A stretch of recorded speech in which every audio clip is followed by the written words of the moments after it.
I am Kiara, 34 years old, and somehow still recovering from the financial and emotional trauma inflicted by my own parents.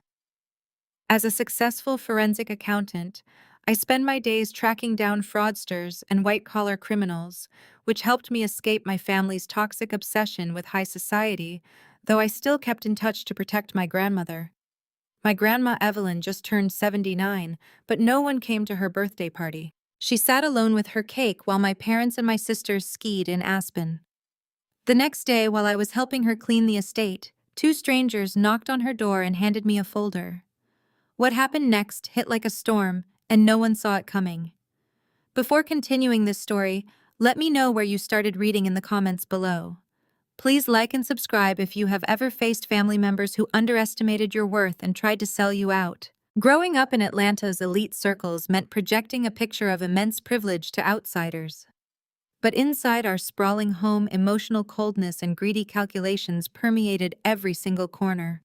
Our house was a fortress of superficial expectations I could never meet, especially compared to my beauty queen sister, Sienna.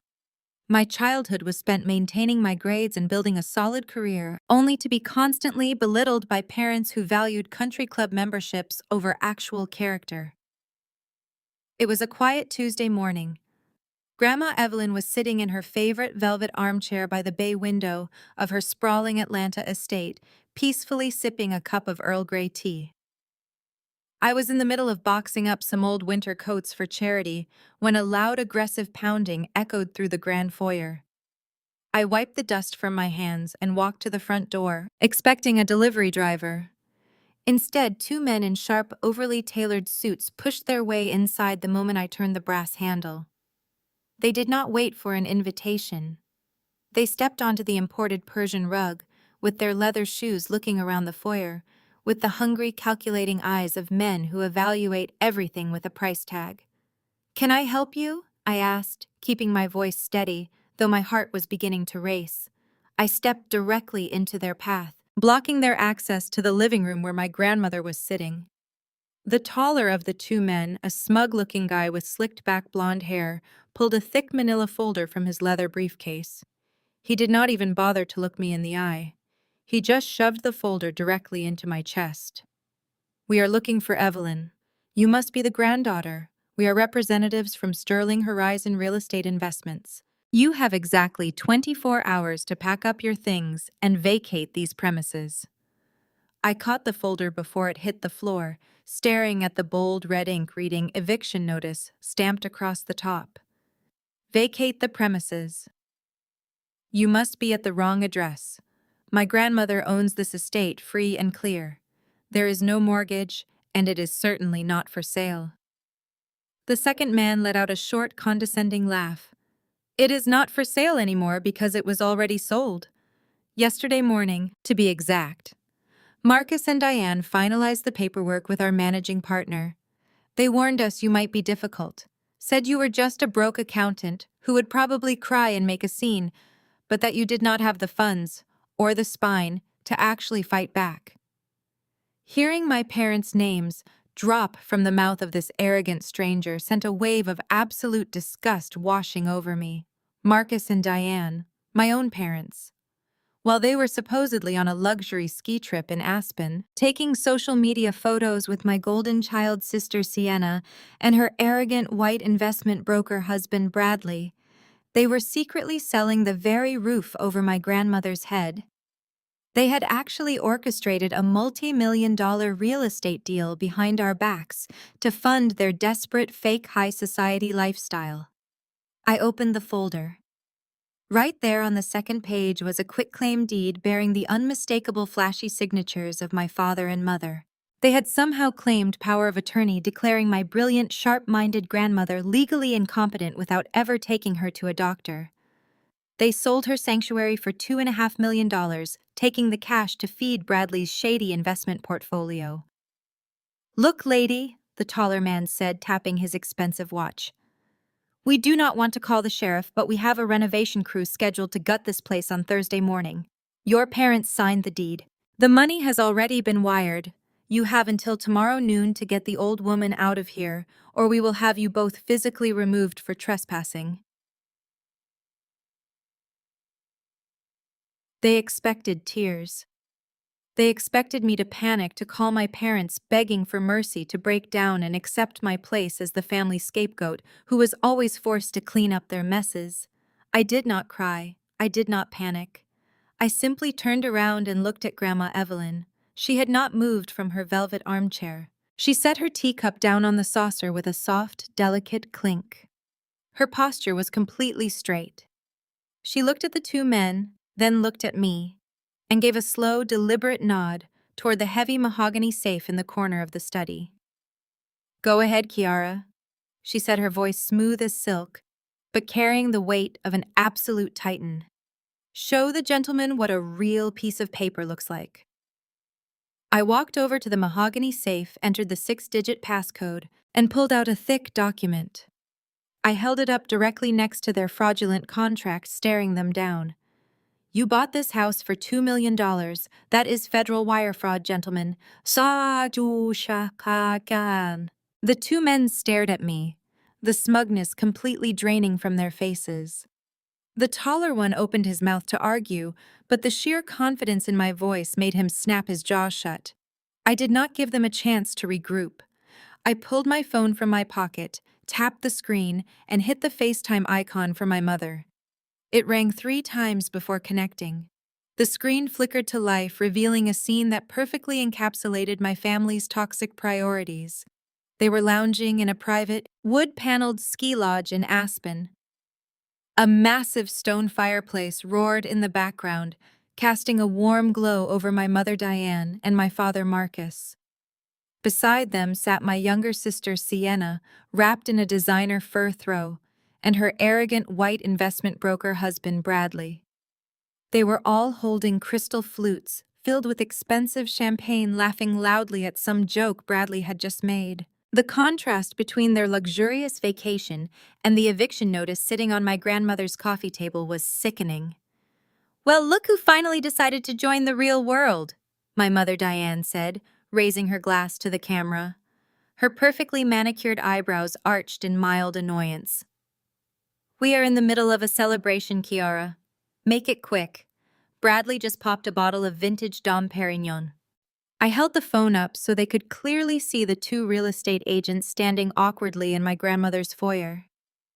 "I am standing here with 2 men from Sterling Horizon. They just handed me an eviction notice. They claim you and Dad sold Grandma Evelyn's house to them yesterday." I watched the screen closely, waiting for the shock, the denial, the panic of a misunderstanding. Instead, my father took a calm sip of his champagne and leaned back into his plush leather chair. "Ah, so they arrived," he said, his voice entirely devoid of guilt or shame. "Good. We told them to handle the logistics quickly. You need to pack your grandmother's things today, Kiara. There is a decent assisted living facility down the street from your apartment. We already paid the first month's deposit." I felt my blood pressure spike, but I kept my voice deadpan. "You sold her home. The house she built from the ground up, the house she raised us in behind her back. Well, she is sitting right here in the next room." Sienna rolled her eyes, adjusting her fur blanket. She leaned into the frame, her flawless beauty queen face contorted into a familiar pout. "Oh, stop being so dramatic, Kiara. Grandma is basically senile anyway. She does not need a massive estate in Atlanta. Bradley is launching a new private wealth management firm next month, and we needed the seed capital. You know how tight liquidity is right now." I stared at my sister, the golden child who had never worked a hard day in her life. "You needed seed capital, so you stole Grandma's equity to fund Bradley's startup." My mother scoffed, waving her hand dismissively at the camera. "You are 34, single, and crunching numbers in a cubicle all day. You do not understand how high-level finance works. Sienna needed that equity to fund Bradley's new investment firm. Family sacrifices for family, Kiara. That is how we survive." I gritted my teeth. "Family sacrifices for family. You mean like how you drained my entire college savings account 13 years ago to pay for Sienna's extravagant debutante ball? Is that the kind of sacrifice you are talking about?" Bradley suddenly leaned over Sienna's shoulder, his pale face flushed with alcohol and unearned confidence. He pointed a finger at the screen, looking at me as if I were dirt under his expensive boots. "Listen to me, you glorified bookkeeper," Bradley sneered, his voice dripping with condescension. That house was a depreciating asset sitting in a stagnant portfolio. I moved that capital into a high-yield growth fund. Marcus and Diane made a smart business decision. You should be thanking me for maximizing your family's generational wealth instead of throwing a tantrum like a jealous, bitter spinster. I looked at my parents. They were nodding along with Bradley, practically worshiping him. They had always craved the validation of white, old money society, and Bradley was their golden ticket. They were willing to throw their own mother onto the street just to appease this arrogant broker. "You forged power of attorney," I stated clearly, making sure the real estate agents in the foyer heard every single word. "You declared Grandma incompetent without a medical evaluation, signed a fraudulent quitclaim deed, and wired $2.5 million into Bradley's private accounts. That is a federal crime." My father laughed, a booming, arrogant sound. "It is not a crime when you have legal authority, Kiara. We have the best lawyers in Atlanta. You have a calculator and a bad attitude. Now put the phone down, pack those boxes, and get out of my property before I have you arrested for trespassing." I did not drop the phone. I did not blink. I reached down to the mahogany safe, pulled out the thick-bound stack of papers I had retrieved earlier, and held it directly up to the camera lens. The two real estate agents leaned in their faces, turning a sickly shade of pale as they read the bold legal print. "You have terrible lawyers, Dad," I said, my voice dropping to a whisper of absolute ice. "Because Grandma did not sign your deed. In fact, Grandma does not own this house anymore. She transferred this entire estate along with all her liquid assets into an irrevocable trust exactly 6 months ago. I am the sole trustee. I hold the only legal authority over this property. Your sale is entirely void." The color instantly drained from my father's face as the champagne glass slipped from his fingers. He suddenly realized the magnitude of the disaster he had just blindly walked into. Bradley was not a man who accepted defeat gracefully. He was a man who believed his mere presence in our African-American family elevated us, a man who wore his privilege like a bespoke suit. Watching my father freeze in absolute terror was apparently too much for Bradley's fragile ego to handle. He snatched the phone out of Sienna's manicured hands, bringing his flushed face close to the camera so I could see the veins throbbing at his temples. "Listen to me very carefully," Bradley hissed, his voice dropping into a patronizing register that made my skin crawl. "I do not know what kind of cute little arts and crafts project you printed off the internet, but real estate law does not care about your hurt feelings. We have a signed deed. We have the capital. You are nothing but a minor roadblock in a multi-million-dollar transaction." He adjusted his collar, looking down his nose at the camera lens as if he were addressing a disobedient servant rather than a professional who could dismantle his entire life. "You really think you can outsmart me, Kiara? You think your little community college degree and your sad, lonely cubicle job give you the authority to dictate terms to people who actually move markets? My attorneys are on Wall Street. They chew up nuisance lawsuits before morning coffee. They will bury you in litigation so you pay legal fees until you are 80. You will lose your pathetic job, your apartment, and you will watch us sell that estate anyway." I did not flinch. I let him rant, allowing his desperation to bleed through his false bravado. Behind him on the screen, my sister Sienna was biting her lip, her eyes darting nervously between her husband and my father. My mother had gone completely silent. They were waiting for Bradley, their white knight, to save them from the consequences of their own horrific greed. But Bradley did not know who he was truly dealing with. He had spent years dismissing my career, calling me a glorified bookkeeper at family dinners, laughing at my dedication while he played golf with other trust fund kids. He relied on racial microaggressions and unearned confidence to bulldoze his way through life, assuming my parents' desperation for high society validation would always keep me in check. "You have always fundamentally misunderstood what I do for a living, Bradley," I said, my voice projecting a deadly absolute calm that echoed off the high ceilings of my grandmother's foyer. "I am not a bookkeeper. I am a forensic accountant. Do you know what that actually means? It means I do not just balance ledgers, I dissect them. I strip away the lies the shell companies and the offshore accounts that arrogant, over-leveraged brokers like you use to hide their crimes. My entire career is dedicated to dismantling the illusion of wealth. I leaned closer to the phone, ensuring my eyes locked directly onto his. You talk about Wall Street lawyers as if they are a magic wand. But lawyers cannot unring the bell of federal wire fraud. They cannot erase the digital footprint of a stolen $2.5 million. And they certainly cannot save a man who is so desperate for seed capital that he has to steal from a 79-year-old woman to keep his fake investment firm afloat.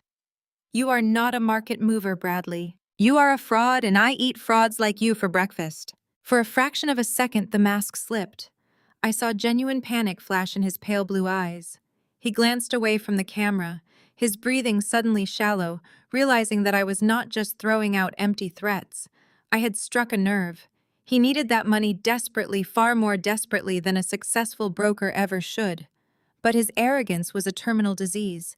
Instead of backing down, he doubled down his face, twisting into a nasty, vindictive sneer. "You think you are so smart?" He spat, his voice rising to a shout. "You think you can just stand there in a house you do not own and threaten my family? You forget who your father is. Marcus has connections all over Atlanta. He plays golf with the judges. He funds the political campaigns. You are a nobody. You have no husband, no power, and no respect in this city. You are the family outcast, Kiara, and tonight you are going to learn exactly why." Bradley reached off screen. I heard the sharp, distinct clicking of buttons being pressed on another device. The two real estate men in my foyer shifted uncomfortably, sensing the escalating hostility, but too afraid to intervene. They stood by the doorway, gripping their briefcases, watching the confrontation unfold. "You want to play hardball?" Bradley asked, a cruel, triumphant smile stretching across his face. "Let us play hardball. I do not need Wall Street lawyers to deal with a squatter. I just need local law enforcement." My father suddenly leaned back into the frame, his face still pale but his eyes wide with alarm. "Bradley, wait, what are you doing? We should call our attorney first. We should figure out what that trust document actually says before we escalate this." "I am handling this, Marcus." Bradley snapped, completely disrespecting my father in front of his own wife and daughter.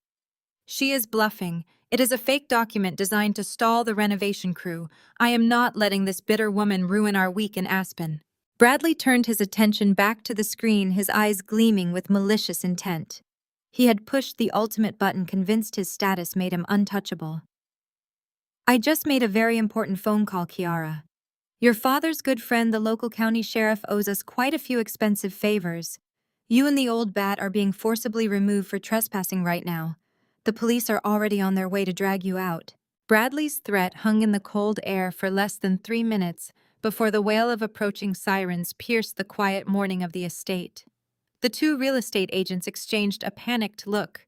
They grabbed their expensive briefcases and sprinted out the front door, wanting absolutely nothing to do with whatever legal nightmare was about to unfold. I stood my ground perfectly still in the middle of the grand foyer. Grandma Evelyn remained in her velvet armchair, her posture immaculate, waiting for the circus to arrive. The heavy mahogany double doors swung open, and Sheriff Davis marched into the house. He was flanked by 2 large deputies with their hands resting intimidatingly on their duty belts. I recognized him instantly from my childhood.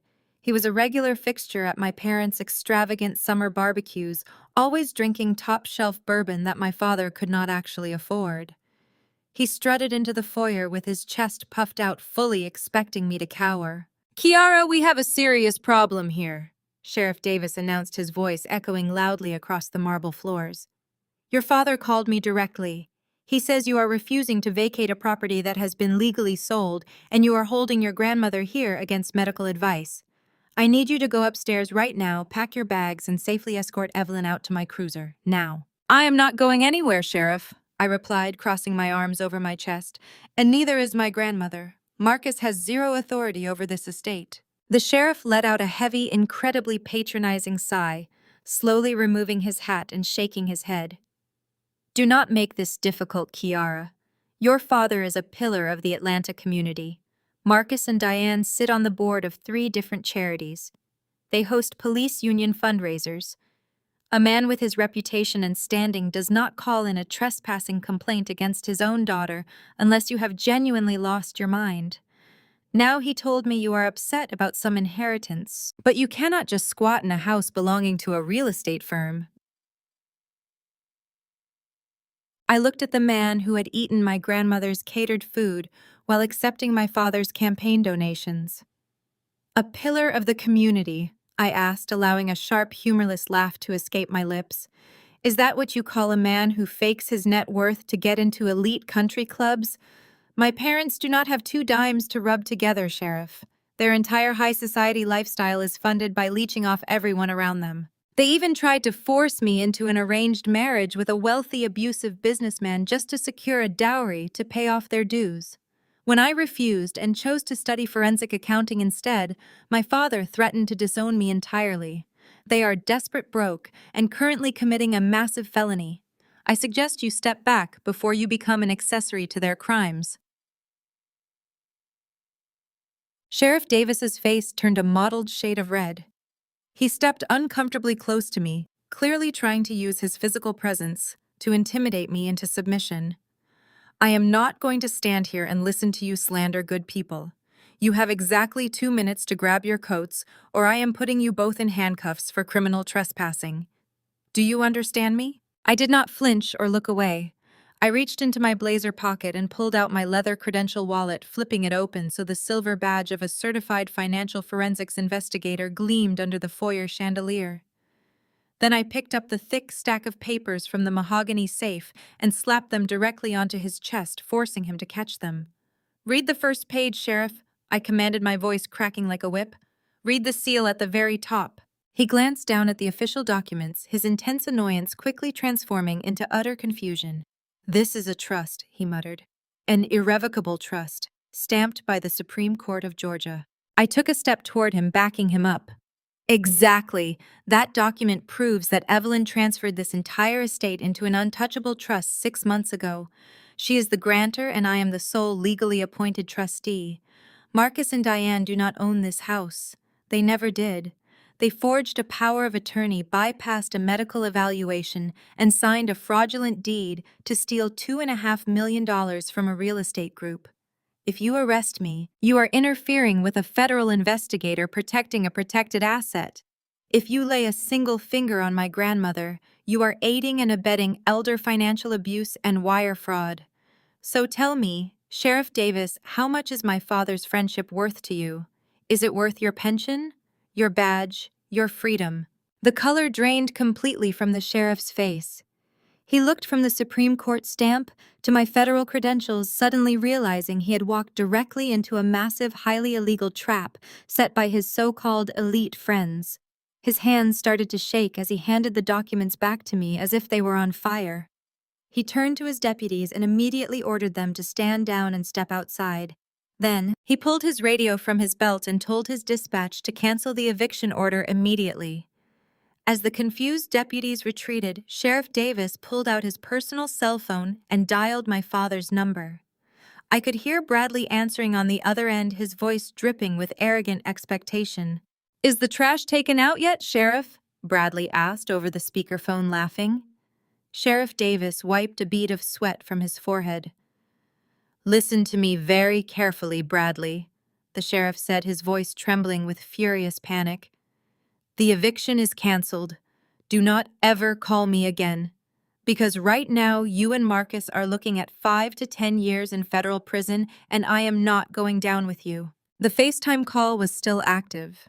Through the screen of my phone, I watched the absolute destruction of Bradley's inflated ego unfold in real time. The color completely vanished from his face, leaving his pale skin looking like chalk. He slowly lowered his cell phone from his ear, his mouth opening and closing without producing a single sound. The luxurious Aspen ski lodge behind him, with its roaring fire and expensive champagne, suddenly looked like a prison cell. My father, Marcus, sprang from his leather chair, nearly knocking over the crystal flutes on the table. He grabbed Bradley by the shoulder, shaking him violently. What did Sheriff Davis say Bradley talked to me? What did he mean by federal prison? Bradley could not answer. He just stared blankly at the screen, staring at me, the woman he had dismissed as a glorified bookkeeper just 10 minutes earlier. He finally realized that he had not just poked a bear. He had walked barefoot into a minefield. My mother. Diane pressed her hands to her face, a high-pitched gasp escaping her throat. But it was my sister Sienna who broke the silence. Sienna had spent her entire 31 years of life playing the victim whenever she did not get exactly what she wanted. She lived in a perpetual state of delusion, believing her beauty and her marriage to a supposedly wealthy white man made her untouchable. She grabbed the phone from Bradley's frozen hands, her perfectly contoured face twisting into a mask of pure, unadulterated rage.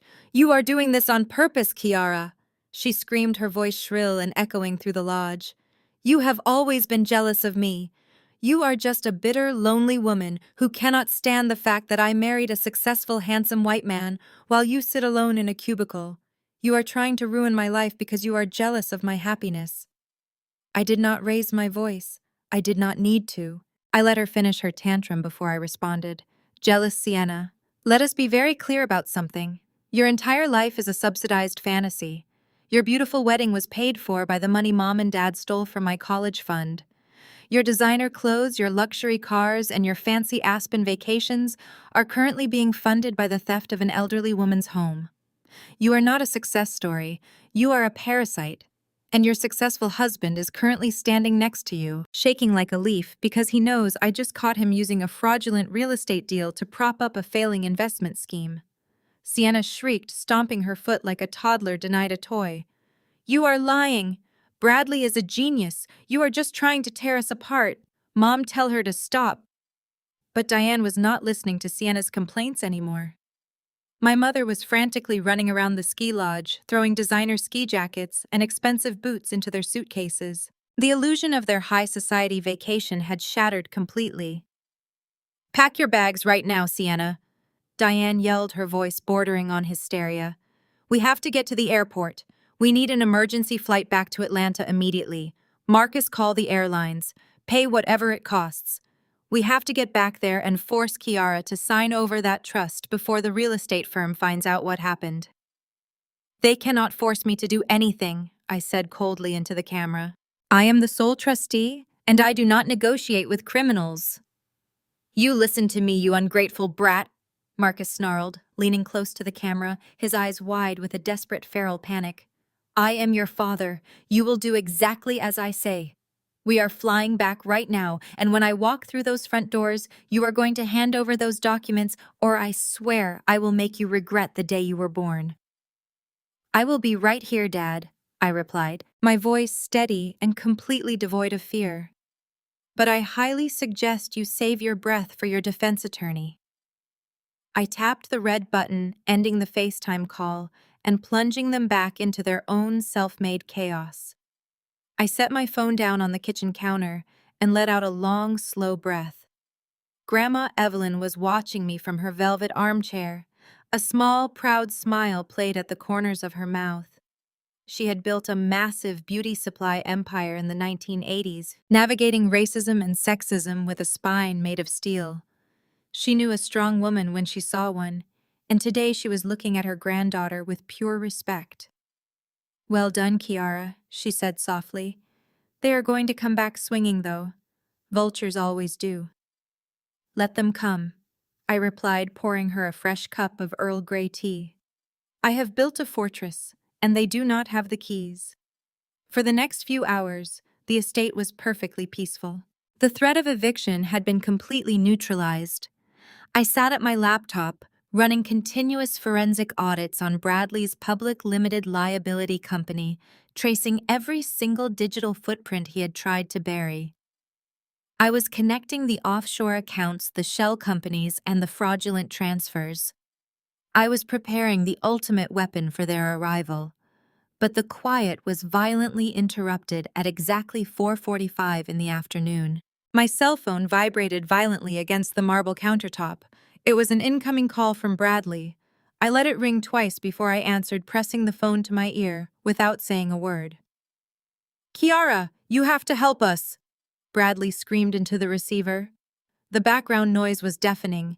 I could hear the roar of jet engines and the chaotic announcements of the Aspen airport terminal. They were standing at the boarding gate waiting to board their emergency flight back to Atlanta. Bradley was hyperventilating, his previous arrogance entirely replaced by sheer, unadulterated terror. You have to sign the house over to the buyers right now. You have to fix this. I warned you not to play hardball, Bradley, I replied smoothly. Why the sudden panic at the boarding gate? My phone! He shouted, his voice cracking hysterically. My phone just exploded with notifications. Sterling Horizon Investment Group just audited the deed. They called the county clerk. They know my father-in-law forged the documents. They know the sale is completely fraudulent. I smiled, leaning against the counter. That sounds like a terrible personal problem. You do not understand, Bradley shrieked, the sound of his panic drawing the attention of everyone in his terminal. The managing partner just sent me a formal ultimatum. They are demanding their $2.5 million back by 5 o'clock today. If the wire transfer does not hit their account in exactly 15 minutes, they are forwarding all the forged documents directly to the Federal Bureau of Investigation. I smiled into the receiver. Well, Bradley, I suggest you spend these next 15 minutes securing a very good defense attorney. I hung up the phone and blocked his number completely. The silence that fell over the kitchen was absolute and heavy. Grandma Evelyn watched me from her velvet chair, her hands folded neatly in her lap. We both knew the storm was no longer approaching. It was already here. It took exactly 4 hours and 12 minutes for them to cross the country. I spent that time meticulously printing out the final layers of my forensic audit, organizing every damning piece of evidence into neat, undeniable stacks on the dining room table. I did not lock the front door. I wanted them to walk right in. The heavy mahogany doors flew open with such violent force that the brass handles slammed against the interior plaster. My father Marcus stormed into the grand foyer, his face twisted in a mask of pure, unadulterated rage. He dragged a designer suitcase behind him, letting it drop to the marble floor with a heavy, echoing thud. My mother Diane followed closely on his heels, her usually flawless hair windblown and disheveled. Sienna and Bradley trailed behind them, looking completely shattered. Bradley's arrogant posture had evaporated entirely. He looked like a man walking to the gallows, his expensive ski jacket hanging awkwardly off his slumped, defeated shoulders. Sienna was biting her manicured nails, her eyes darting nervously around the room, searching for an easy way out of the nightmare they had created. Where are the papers? My father roared, his deep voice booming through the house. He did not ask how my grandmother was doing. He did not bother to greet the woman whose house he had just tried to steal. He marched straight into the dining room, his expensive leather shoes stomping heavily against the hardwood floor. Bring me the trust documents right now, Kiara. We are reversing this nonsense today.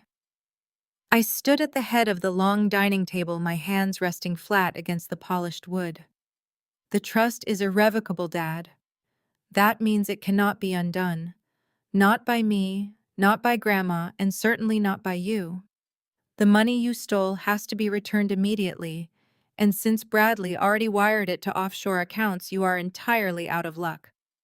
Marcus lunged forward, closing the distance between us until he was looming directly over me. He was a tall, broad man who had spent his entire life using his physical presence to bully people into submission. He slammed his heavy fists onto the table, his face just inches from mine, his eyes dark with a desperate, feral anger. You are going to sign over your trustee rights immediately. He spat his breath hot against my face. You are going to hand over the legal control of this estate, or I will destroy you. I will completely disown you.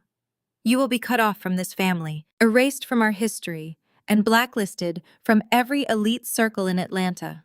You will have absolutely nothing. I did not back away. I did not flinch. I stared directly into his furious eyes, feeling a profound sense of clarity wash over me. You already disowned me, Marcus. Remember 13 years ago you stood in this exact same room and threatened to erase my existence because I refused to marry the wealthy, abusive son of your business partner. You wanted to sell me off just to secure a dowry to pay your mounting country club debts. When I packed my bags and chose to study forensic accounting instead of becoming a subservient trophy wife, you told me I was dead to you. I leaned forward, closing the final inch of space between us, my voice dropping to a deadly quiet register. You told me that crunching numbers would never buy me power. But look at us now.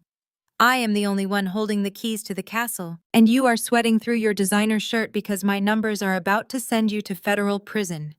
You cannot intimidate me anymore. I am not a frightened college student, and you are not a king. You are just a desperate man who got caught stealing from his own mother. Marcus's jaw clenched so tightly I thought his teeth might shatter. He raised his hand, his knuckles turning white, but he froze. He saw the cold, unyielding certainty in my eyes. I was a wall of ice, and he was completely powerless against it.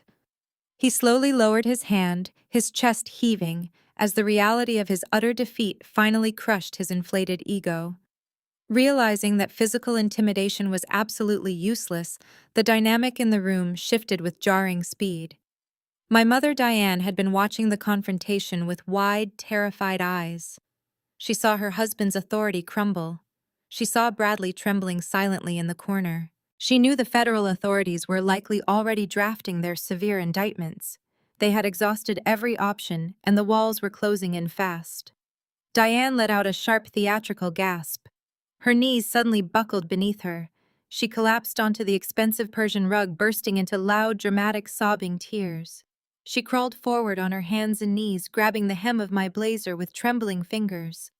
"Please, Kiara, please save us," Diane wailed, her mascara running down her face in thick, dark streaks. "We are your family. I gave birth to you. You cannot let them take us away. You have to fix this. Please, I am begging you." She pressed her wet face against my leg, clutching my blazer as if I were her only lifeline in a drowning sea. Her pathetic cries echoed through the grand dining room, completely destroying the elegant, sophisticated facade she had spent decades meticulously constructing for her friends. The high society queen was gone. Only a terrified, desperate criminal remained on the cold marble floor. It was a pathetic sight. My mother, Diane, knelt on the Persian rug, her silk blouse pooling as she gripped my blazer. Her sobbing was highly theatrical, a performance designed to manipulate the daughter she had spent decades tearing down. "You cannot do this to us, Kiara," Diane wailed, her voice cracking with manufactured grief. "I am your mother. I carried you for 9 months. I gave you life. You owe me loyalty. Family protects family, and you are destroying ours over a piece of property." She looked up with tear-streaked cheeks, fully expecting the guilt trip to work flawlessly. It was the same tactic she used when I was 18, crying that my decision to accept a full scholarship to a state school, instead of taking out massive, crippling loans for an Ivy League institution, was an embarrassment to her social standing. Back then, I would have folded, apologized, and tried to fix whatever imaginary damage I had caused. But I was no longer a frightened teenager desperate for her toxic affection. I looked down at the woman who had spent my entire life treating me like a burdensome afterthought. "Loyalty?" I asked, completely devoid of sympathy. "Where was your loyalty when you drained my savings to pay for Sienna's extravagant wedding? Where was your maternal instinct when you sat sipping champagne, laughing with the man using stolen money to fund his lifestyle?" You do not want a daughter right now, Diane. You want a human shield to protect you from a federal indictment, but I'm not taking the fall for your criminal greed. I peeled her trembling fingers off my blazer and stepped back, leaving her kneeling alone on the cold marble floor. Sienna stood frozen by the dining table, too terrified to intervene, while Bradley remained completely silent in the corner, his previous arrogance entirely extinguished by the looming threat of the Federal Bureau of Investigation. Realizing that playing the victim was having absolutely no effect on my resolve, my father decided to drop the emotional charade. Marcus straightened his posture, adjusting his designer tie as a cold sneer replaced his panic. He always believed he could scheme his way out of consequences and still falsely believed he held the ultimate trump card. "Get up, Diane," Marcus snapped, dismissing his weeping wife. "Stop begging this ungrateful girl for mercy. We do not need her permission, and we certainly do not need her signature." He turned his furious eyes toward my grandmother, who was still sitting calmly in her velvet armchair observing the chaos with serene detachment. "You really thought you outsmarted us, Evelyn?" Marcus asked, his voice dripping with absolute venom. "You thought you could just quietly transfer this massive estate into an irrevocable trust and lock me out of my rightful inheritance? You are an old woman who has lost her grip on reality, and that is exactly how we are going to invalidate your precious little legal document." I stepped protectively in front of my grandmother, but Marcus just let out a dark laugh. He began pacing the foyer, his confidence returning. "Do you really think I did not plan for contingencies, Kiara? I knew this old woman was getting paranoid. That is why I have spent the last 12 months planting very specific seeds throughout Atlanta's elite circles. Every country club dinner, every charity gala, every society luncheon we attended, I made sure to pull our wealthy friends aside and whisper about Evelyn's tragic, rapid mental decline." I stared at my father, feeling a fresh wave of disgust wash over me. "You have been spreading rumors that your own mother has dementia," I asked, my voice tightening with barely contained fury. Marcus smiled, a twisted, victorious expression that made my stomach churn. "I was laying the groundwork for a medical conservatorship," he boasted, completely unashamed. "I told everyone she was wandering the halls at night, forgetting names and making irrational financial decisions. I isolated her from her business partners so no one could verify her mental state. When we signed that deed yesterday, we were acting as her loving family, stepping in to manage the assets of a compromised citizen. And under Georgia state law, a trust executed by an individual suffering from severe undocumented cognitive decline can be legally challenged and completely voided in court." He crossed his arms over his chest, looking at me with pure, unadulterated malice. "You have your forensic accounting degree, Kiara, but I have the medical narrative. Once the court rules Evelyn was not of sound mind when creating the trust, your legal authority vanishes. The sale to Sterling Horizon will be fully reinstated. Bradley will keep his seed capital and you will be facing charges for elder manipulation." "You have absolutely no medical proof," I stated clearly, refusing to let his psychological warfare break my composure.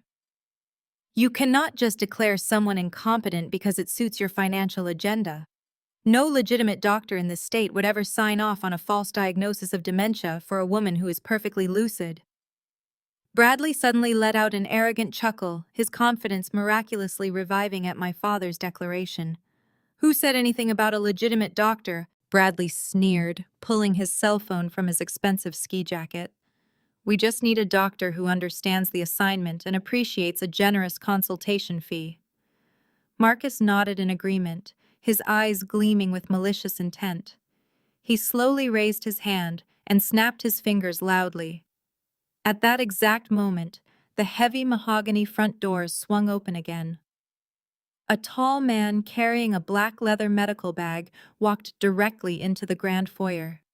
I recognized him immediately. He was Dr. Richard Vance, a highly unethical psychiatrist who frequently played golf with Bradley at his exclusive country club.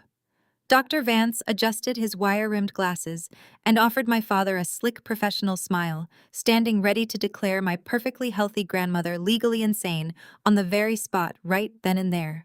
Dr. Vance stepped onto the Persian rug with the practiced, arrogant swagger of a man who was used to his white coat acting as an unquestionable shield. He did not bother to ask for my grandmother's consent.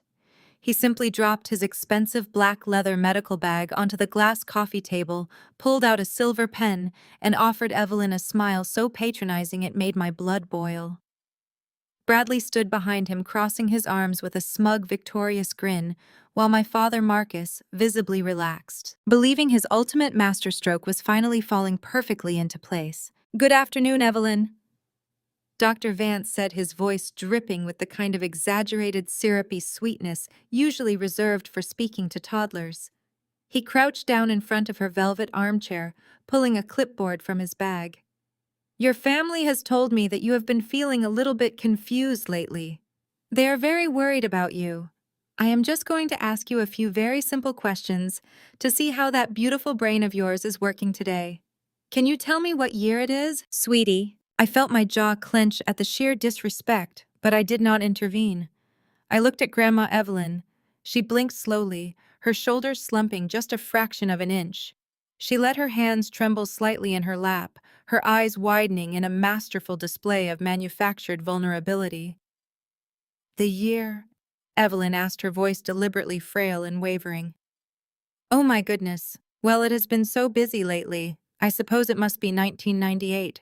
My mother Diane let out a loud sigh of relief, leaning against Marcus, as if the tragedy of her mother's sudden mental decline was simply too much to bear. Sienna pulled out her phone, probably to text her friends that her inheritance was officially secured. Bradley let out a sharp, mocking laugh, looking at me with pure venom. They were entirely convinced that their vile little scheme was working flawlessly. Dr. Vance nodded sympathetically, scribbling a quick damning note on his clipboard. 1998, I see. And Evelyn dear, do you understand what a real estate deed is? Your son Marcus tells me you signed some very confusing papers recently without understanding them. Did you know you were giving away your lovely house? Evelyn furrowed her brow, looking around the grand foyer with wide, innocent eyes. Giving away my house. Oh no, I would never do that. Marcus takes care of my money. He is such a good boy. Are you going to help my Marcus? They were swallowing the bait hook, line, and sinker. I had to bite the inside of my cheek to keep from smiling. My family had spent the last decade so consumed by their own shallow greed that they had completely forgotten who they were actually dealing with. Evelyn had not been born into wealth. She was a dark-skinned African-American woman who had built a massive multi-million-dollar beauty supply empire in the heart of Atlanta during the 1980s. She had navigated ruthless corporate sabotage, survived systemic racism, and fought off predatory white male investors who had tried to steal her business out from under her for decades.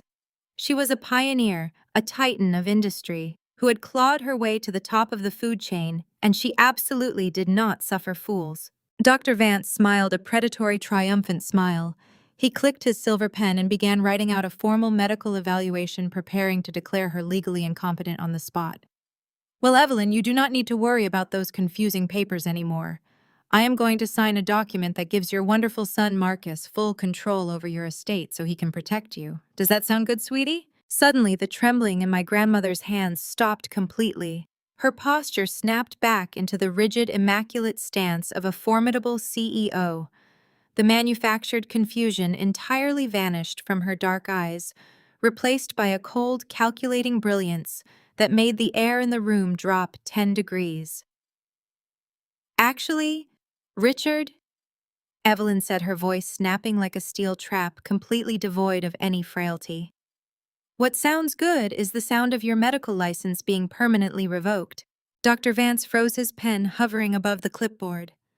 The smug grin slid off Bradley's face.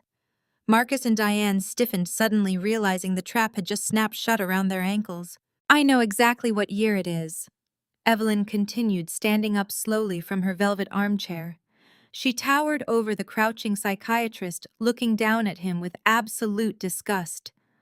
I also know that under Title 18, Section 1347 of the United States Code, engaging in a scheme to defraud a health care benefit program or producing a fraudulent medical diagnosis for financial gain is a federal felony carrying a penalty of up to 10 years in federal prison. She took a deliberate step toward him, forcing the doctor to stumble backward onto the Persian rug.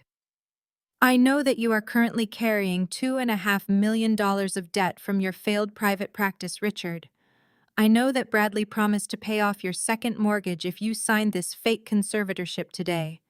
And I know that you are an arrogant, foolish little man who just walked into my home and attempted to strip a perfectly lucid 79-year-old woman of her civil rights simply because her greedy children promised you a cut of the spoils. Dr. Vance was hyperventilating. He looked at Bradley, his eyes wide with sheer, unadulterated terror. "You said she was senile. You said she would not understand what was happening." I stepped forward, pulling my cell phone out of my blazer pocket and holding the screen up for the entire room to see. The red recording icon was blinking steadily. "I have recorded this entire unlicensed, fraudulent medical evaluation," I announced, my voice ringing with total authority. "I captured every leading question, every condescending remark, and your explicit intent to sign a fraudulent conservatorship document without conducting a single valid cognitive test. And because I prefer to be efficient, this video file was just emailed directly to the State Medical Licensing Board, along with a formal complaint for criminal elder abuse." Dr. Vance turned the color of ash. He did not look at my father. He did not look at Bradley. He dropped his expensive silver pen, scrambled to his feet, and sprinted out the front doors of the estate, as if the building were actively on fire. The heavy mahogany doors slammed shut behind the disgraced psychiatrist, leaving a deafening vacuum of silence in the grand foyer. My father stared at the empty space where his supposedly foolproof medical expert had just been standing, his mouth hanging open in utter disbelief.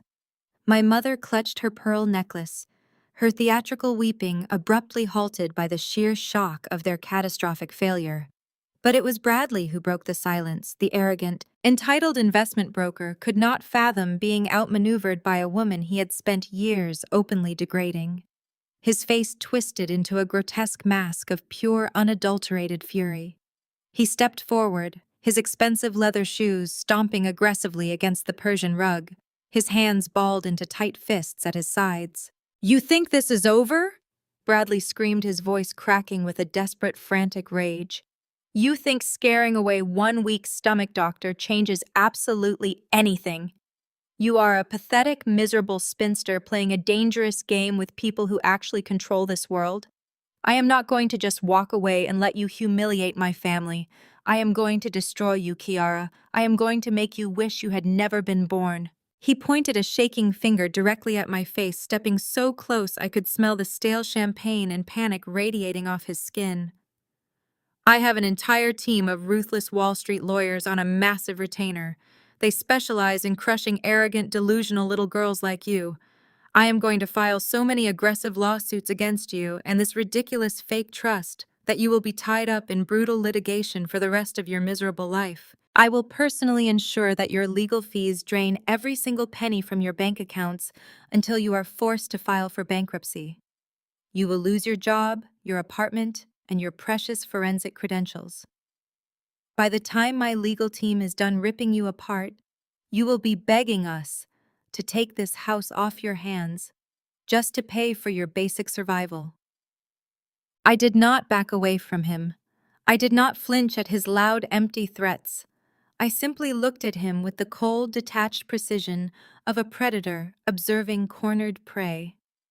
While he was screaming and waving his arms like a petulant child, I slowly unclasped my leather briefcase resting on the nearby console table.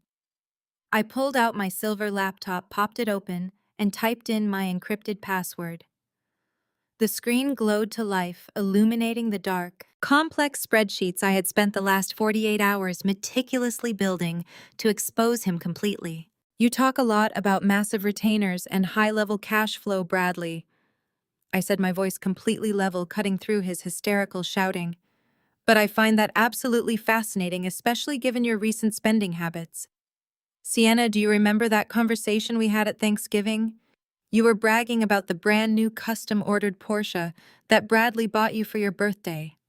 $150,000 paid in full. Yet in that exact same breath, you complained that Bradley had canceled your winter vacation to Monaco because his firm was experiencing a sudden, unexpected liquidity crisis." Sienna blinked, caught completely off guard by the sudden redirection. She pulled her designer fur throw tighter around her shoulders, looking from me to her husband with genuine confusion. "What does my car have to do with anything? Bradley is a successful market mover. He manages millions of dollars for the most elite investors in Atlanta. Temporary cash flow issues are completely normal in high-yield wealth management. You would not understand that because you are just a bitter employee." I let out a soft, dark laugh, keeping my eyes locked on Bradley. Normal for wealth management, no, but very normal for a man who is desperately trying to plug massive bleeding holes in a sinking ship. You see, Bradley, while you were busy manipulating my parents and trying to steal my grandmother's $2.5 million house, I was doing my actual job. I spent the last 48 hours running a comprehensive, deep dive forensic audit on your highly publicized limited liability company. I pulled the public filings, the offshore routing numbers, and the investor payout schedules that you thought were securely hidden behind your flashy corporate website. Bradley's breathing suddenly became ragged. The aggressive, threatening posture he had just been displaying completely evaporated, replaced by a rigid, terrifying paralysis. He tried to speak, but the words caught in his throat. Wall Street lawyers cost a fortune. I continued stepping around the coffee table to stand directly in front of him. They require massive, verifiable retainers funded by legitimate capital. But you do not have any legitimate capital, do you? I followed the money, Bradley. I traced every single digital transaction you made over the past 3 years. You have not made a single successful market trade in over 24 months. The extravagant returns you have been promising your elite Atlanta investors are nothing but fabricated numbers on fake balance sheets. My parents stared at me, the blood completely draining from their faces. They had staked their entire social reputation and financial future on this man. They had sold their souls in my grandmother's home to buy into his illusion. I gripped the edges of my laptop, turning the bright screen around so Bradley, Sienna, Marcus, and Diane could all clearly see the undeniable color-coded graphs and the damning federal banking codes I had perfectly mapped out. You do not have Wall Street lawyers, Bradley, I declared, my voice ringing with absolute crushing finality as the horrible truth settled over the silent, tense room.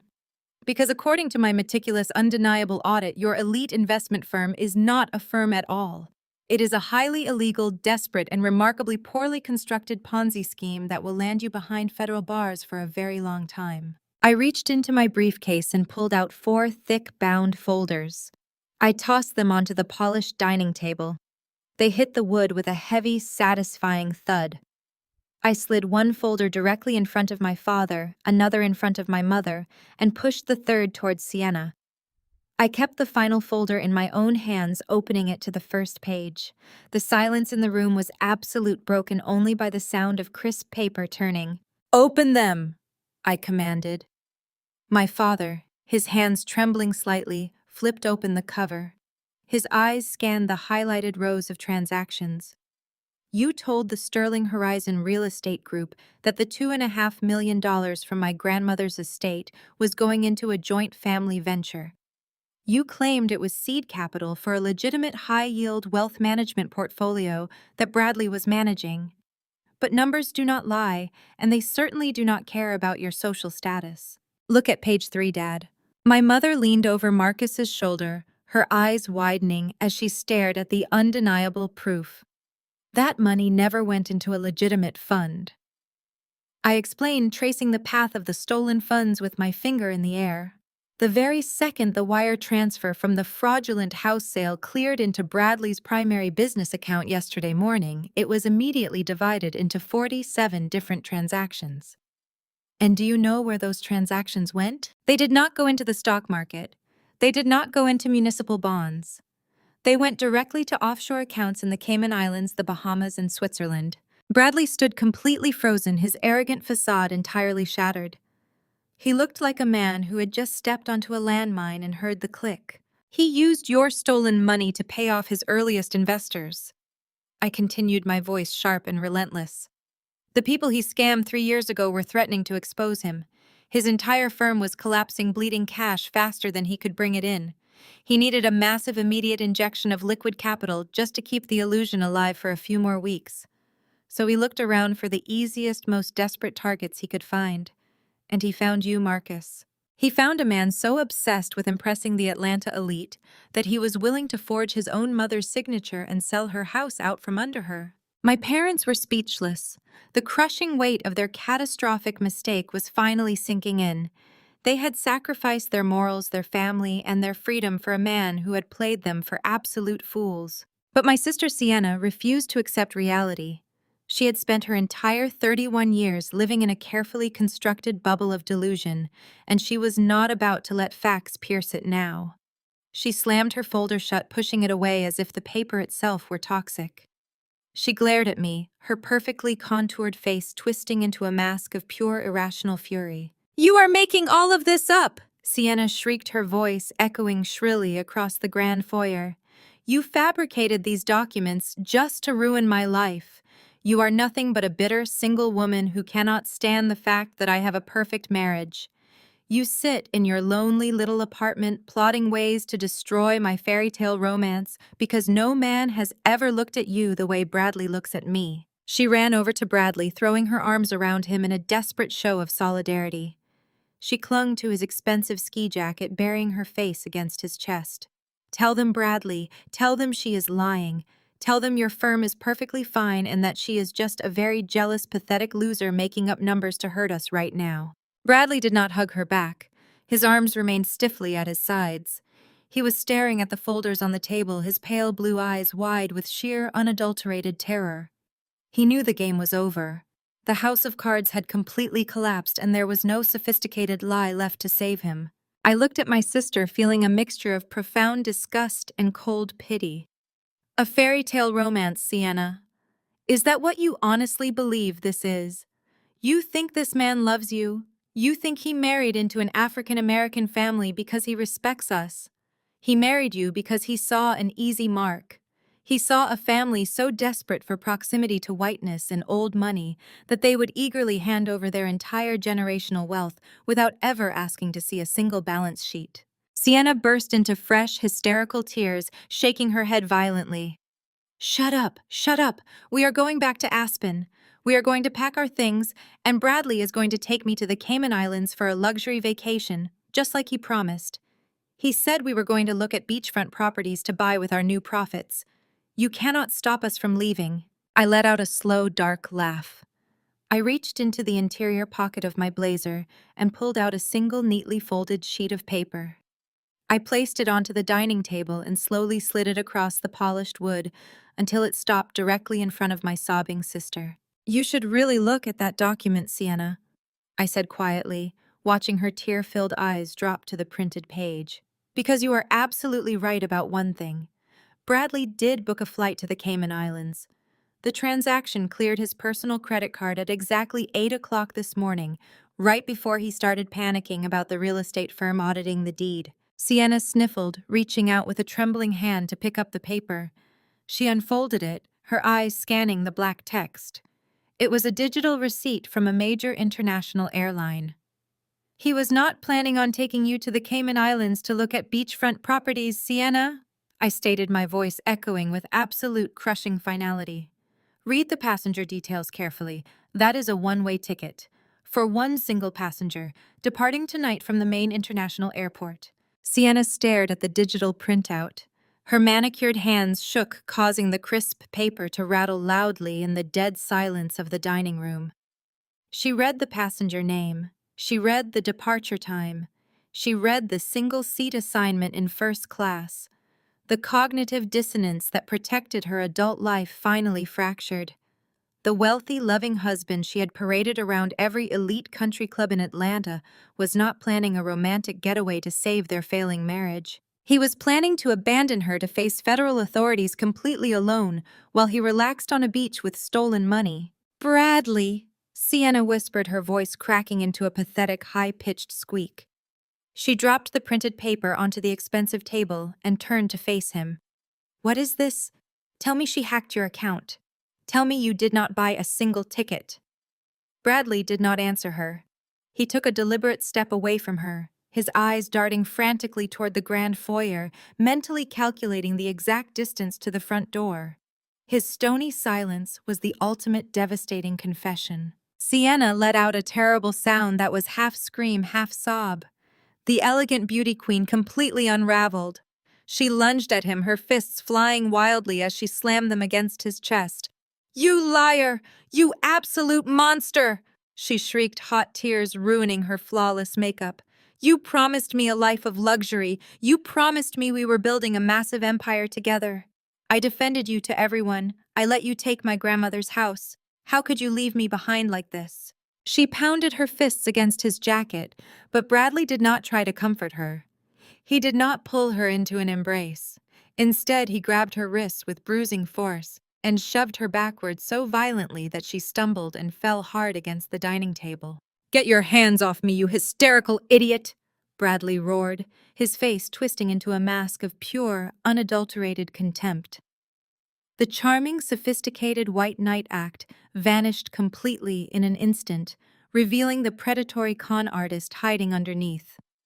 He straightened his jacket, looking at his weeping wife with absolute unfiltered disgust. "You actually thought I was going to drag you to the Cayman Islands?" Bradley mocked, his voice dripping with cold venom. "You are extremely high maintenance, Sienna. You spend money faster than a printing press, and you have nothing of value going on inside that head of yours. You were merely a convenient prop, a beautiful, naive little trophy that gave me immediate, unquestioned access to your parents' wealthy network. Buying you that sports car last month was not love. It was a calculated business expense to keep you quiet while I moved my assets offshore." My mother gasped loudly, rushing forward to help Sienna off the floor, but Bradley turned his vicious tirade directly onto my parents.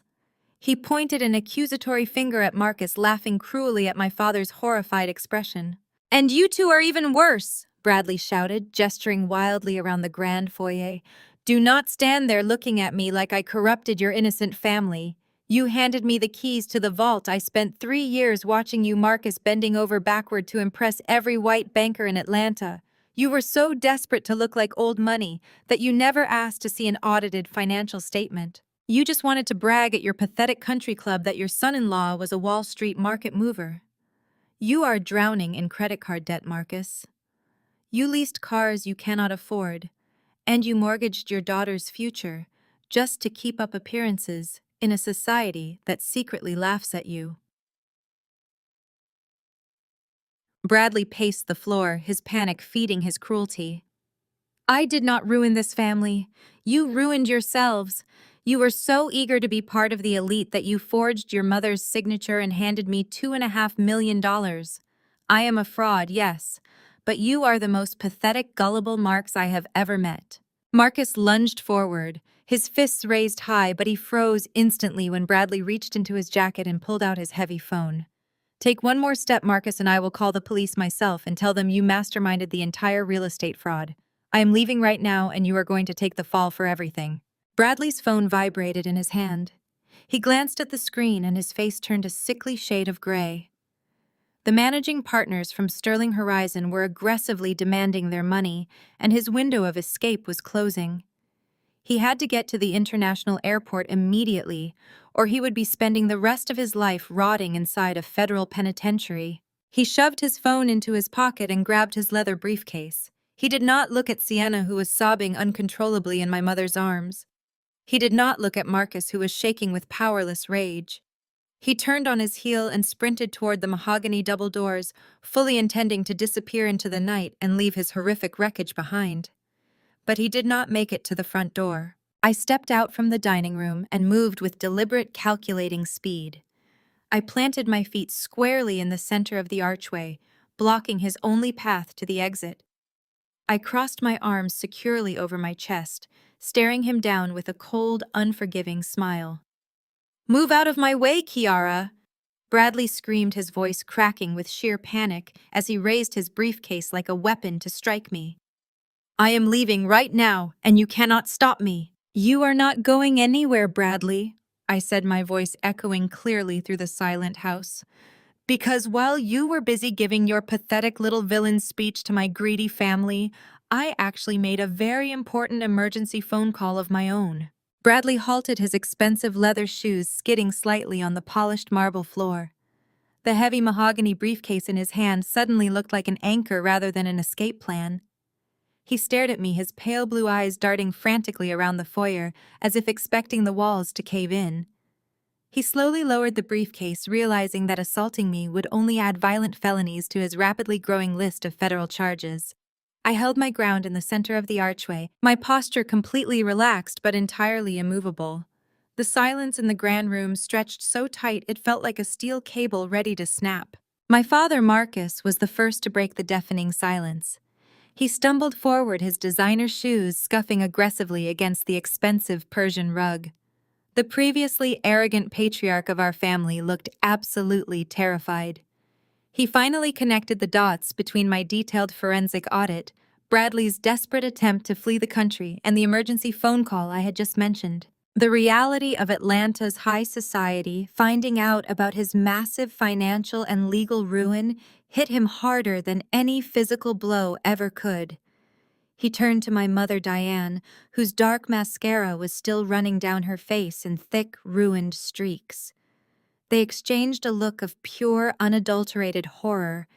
They were about to lose their elite country club memberships, their prestigious charity gala invitations, and their carefully fabricated social reputation. Marcus grabbed my forearm, his grip bruising and desperate. He did not ask for my forgiveness. He did not apologize for attempting to steal my grandmother's $2.5 million estate.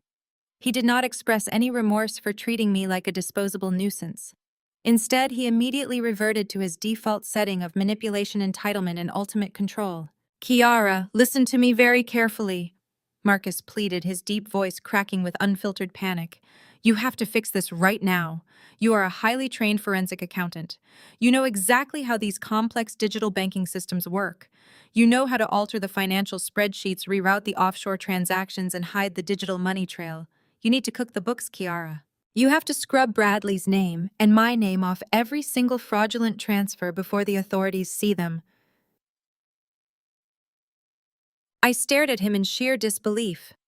Even standing on the absolute brink of federal prison, his only concern was maintaining his fake, glamorous lifestyle. "You want me to commit massive corporate fraud to cover up your real estate theft?" I asked, my voice dripping with cold, sharp contempt. "You want me to risk my federal credentials, my freedom, and my entire career just to save you from the consequences of your own disgusting greed?" "It is not just about me," Marcus shouted, his face turning a mottled shade of red as he shook my arm. "It is about our legacy. If the elite circles in Atlanta find out that my son-in-law is a broke con artist running a Ponzi scheme, we will be completely ruined.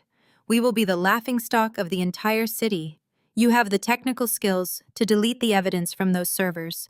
You can make this entire financial disaster completely disappear. You owe us this much, Kiara." Diane scrambled up from the cold marble floor, wiping her ruined makeup with the back of her trembling hand. She rushed over to stand beside Marcus, nodding furiously in agreement. The woman who had spent 34 years belittling my existence was suddenly demanding my absolute obedience. "Your father is absolutely right, Kiara," Diane cried out, her voice shrill and demanding as she pointed a manicured finger at my chest. "You have to protect us right now. Family protects family. If we go down for this real estate fraud, you go down with us." Her pathetic words mirrored the exact same toxic manipulation she had used against me for my entire life. She used that same twisted logic when I was 17, forcing me to take the blame when Sienna crashed my father's luxury car just so the golden child would not get a blemish on her perfect driving record. She used that same emotional blackmail to demand I hand over my hard-earned bonus checks to fund Sienna's lavish shopping sprees. They had always treated me as a human shield, a convenient dumping ground for their endless mistakes. Sienna, still sobbing near the dining table, chimed in with her usual delusional entitlement. "Just do your stupid computer magic. Kiara, delete the files. Fix Bradley's accounts so we can go back to Aspen. You are ruining everything." Bradley stood completely paralyzed by the door, watching my family cannibalize themselves. He was a coward, hoping my parents could somehow bully me into saving his miserable life. But their threats held absolutely no weight anymore. The illusion of their authority had completely vanished, leaving behind nothing but desperate, pathetic criminals begging for a miraculous rescue. I looked at the three of them. I looked at the parents who had tried to sell my grandmother's home, and the sister who had happily spent the stolen profits. I felt no anger, no sadness, and no hesitation. I simply felt an overwhelming, profound sense of absolute liberation.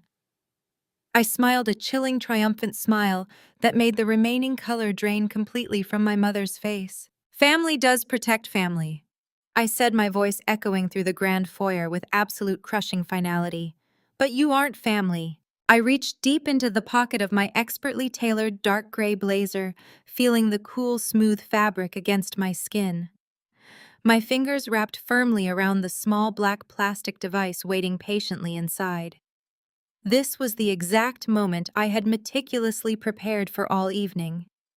I maintained unbroken, intensely cold eye contact with my father, watching his historically arrogant expression finally shatter into millions of tiny, irreparable pieces as I pressed a single, definitive button on the small hidden remote control. The heavy click of the remote control echoed like a loud gunshot in the incredibly tense silence of the grand foyer.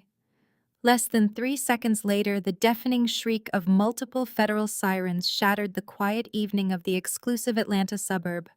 Piercing red and blue strobe lights violently illuminated the massive windows, casting frantic, dancing shadows across the terrified faces of my parents and my sister.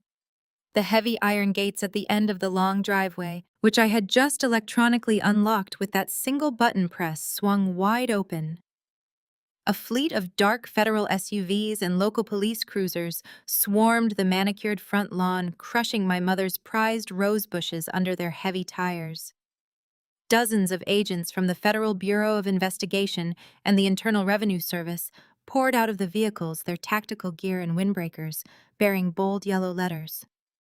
Bradley let out a high-pitched guttural scream of absolute terror. He dropped his expensive leather briefcase and bolted toward the back terrace, but he did not even make it halfway across the dining room before the front doors were violently breached. Armed federal agents flooded into the house, moving with terrifying practiced efficiency. Two massive agents intercepted Bradley, slamming him face first into the expensive hardwood floor and locking heavy steel handcuffs around his wrists. As they dragged him up, Bradley thrashed wildly, his expensive ski jacket tearing at the seams. He turned his desperate, wild eyes toward my parents, spitting venom as he realized he was going down. "They knew everything!" Bradley screamed, his voice cracking hysterically as the agents hauled him toward the front door. "Marcus and Diane were co-conspirators. They orchestrated the fraudulent real estate sale to fund the offshore scheme. They are part of it." The lead FBI agent, a tall, imposing woman with sharp eyes and a no-nonsense demeanor, signaled to her team. They immediately moved to separate the remaining members of my family, corralling Marcus and Diane into the formal living room and forcing them to sit on the custom white silk sofas. Sienna was hyperventilating in the corner, clutching her chest and babbling incoherently about her ruined reputation. I stood near the marble fireplace, watching the magnificent, total collapse of my parents' fake, high society empire. The moment the federal agents pulled out their notepads, Marcus and Diane abandoned every last ounce of their supposed parental love. Survival instinct took over, and they immediately attempted to throw me directly under the bus. My mother pointed a trembling, manicured finger at me, her face twisted into a mask of pure, self-serving malice. "It was her!" Diane shrieked, her voice echoing shrilly off the vaulted ceiling. "Kiara is a forensic accountant. She understands all those complicated digital banking systems and offshore routing numbers. We do not know anything about high-level finance.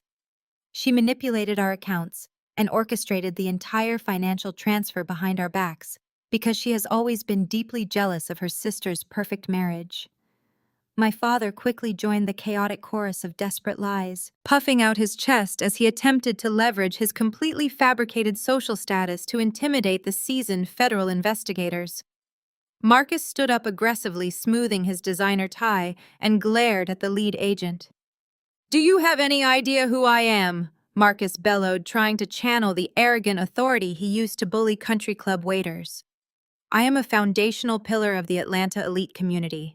I play golf with the mayor. I fund the re-election campaigns for 3 different district judges in this county. I am close personal friends with the police commissioner. You cannot just barge into my family's private estate based on the bitter, vindictive lies of a disgruntled daughter who could never fit into our high society circles." She is a disturbed, lonely woman trying to frame us because we refuse to tolerate her constant jealousy. The federal agents were entirely unimpressed. The lead agent did not flinch, did not apologize, and certainly did not care about Marcus's pathetic name-dropping. She simply stared at my father with a look of absolute chilling indifference. "Sit back down, sir," the agent commanded, her voice slicing through his arrogant blustering like a sharp blade. "The mayor and the local judges have absolutely zero jurisdiction over a massive federal wire fraud and international money laundering investigation. You are currently the primary targets of a federal inquiry, and I highly suggest you stop speaking before you incriminate yourselves any further." Marcus collapsed back onto the silk sofa, the remaining color draining rapidly from his face. His elite shield had completely failed him. The reality of his situation finally crushed the last remaining fragments of his inflated ego. He looked at Diane, who was quietly weeping into her hands, suddenly realizing that they had absolutely no escape route left. They had played all their cards, exhausted all their manipulation tactics, and burned every bridge they ever had. I watched them dig their own graves with a profound sense of quiet satisfaction. I stepped forward, bypassing my terrified parents, and approached the lead FBI agent. I unclasped my leather briefcase and pulled out a small, heavy encrypted flash drive. I handed it directly to the federal investigator, ensuring my parents saw the transaction perfectly.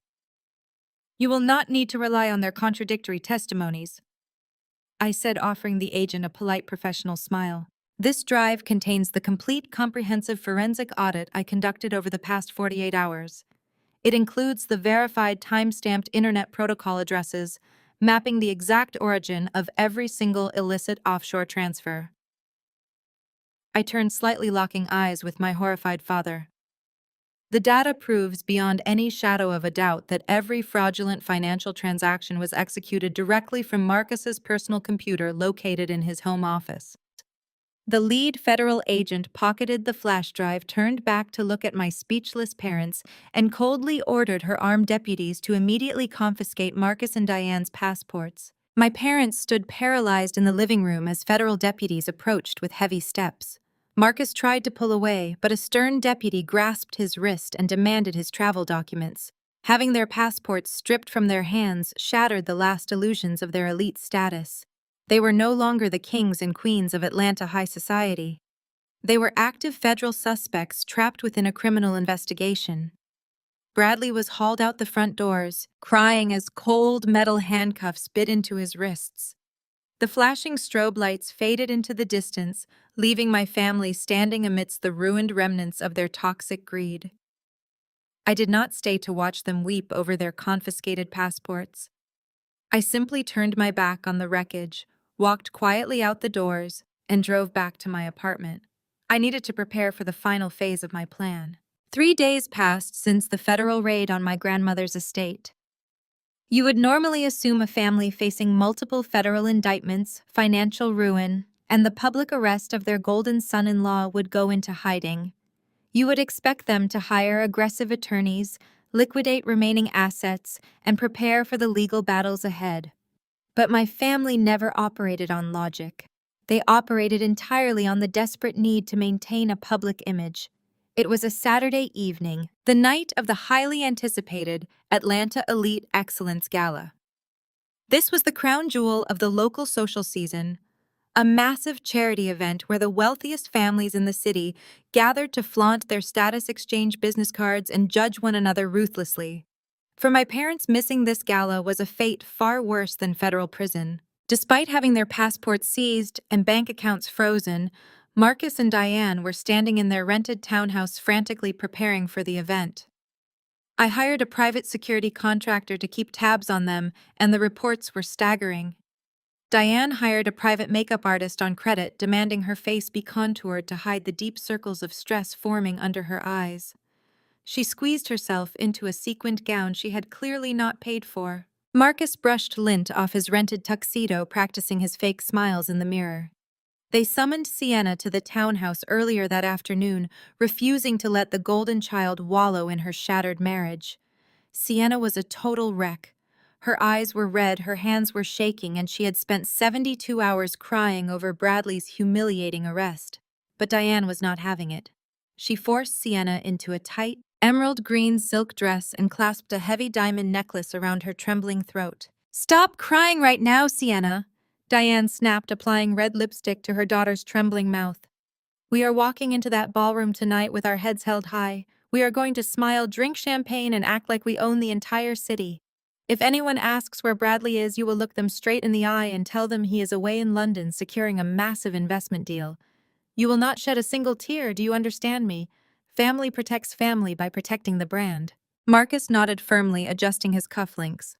"Your mother is absolutely right. We cannot afford to show weakness. The sharks in our social circle are already whispering. We have to control the narrative before those federal agents leak anything to the press. We will tell everyone that Kiara had a severe mental breakdown, that she fabricated financial lies because she was jealous of Bradley's success. By the time the night is over, everyone in that ballroom will pity us for having an unstable daughter, and our reputation will remain spotless." They were prioritizing their fake social image over the real fact that they were going to spend the next 5 years wearing federal prison uniforms. It proved definitively that they had learned nothing from their catastrophic downfall. They were still the exact same toxic image-obsessed monsters who tried to steal my grandmother's home. While they rehearsed their pathetic lies, I sat in my home office sipping a cup of chamomile tea. The room was quiet, lit only by the glow of my computer monitors. I spent the last 3 days working closely with federal authorities, finalizing the protective legal barriers around my grandmother's estate and ensuring that her irrevocable trust was bulletproof. The doorbell suddenly chimed, breaking the silence. I walked to the front door and opened it to find a uniformed private courier standing on the welcome mat. He held a thick envelope sealed with shimmering gold wax. He asked for my signature, handed over the package, and tipped his hat before walking away. I took the envelope back to my desk and broke the gold seal. Inside was a cardstock invitation to the Atlanta Elite Excellence Gala. The calligraphy was elegant and sharp, but I was not invited as a standard guest. I pulled out the secondary card tucked behind the main invitation.